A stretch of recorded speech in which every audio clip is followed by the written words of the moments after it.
দর্শক, এই মুহূর্তে ত্রয়োদশ জাতীয় সংসদ নির্বাচনে নির্বাচিত জামাতের সংসদ সদস্যদের নিয়ে কথা বলছেন জামাতের আমির ডাক্তার শফিকুর রহমান। আমরা এখন সরাসরি যুক্ত হচ্ছি সেখানে।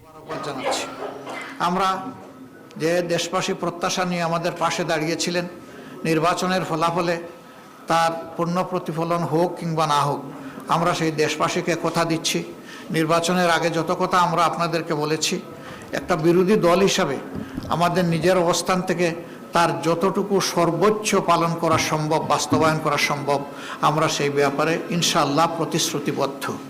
আমরা তা করার জন্য সর্বাত্মক চেষ্টা করব। আল্লাহ যেন আমাদেরকে সাহায্য করেন। সেই ক্ষেত্রে আমরা প্রিয় দেশবাসীরও সহযোগিতা কামনা করি। দেশবাসী, আপনারা ছিলেন আমাদের পাশে, আমরা আছি আপনাদের পাশে।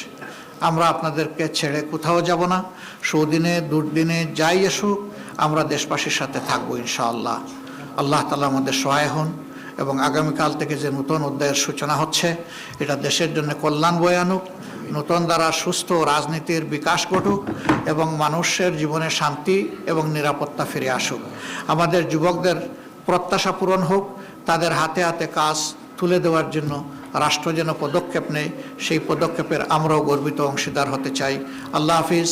বাংলাদেশ জিন্দাবাদ। বাংলাদেশ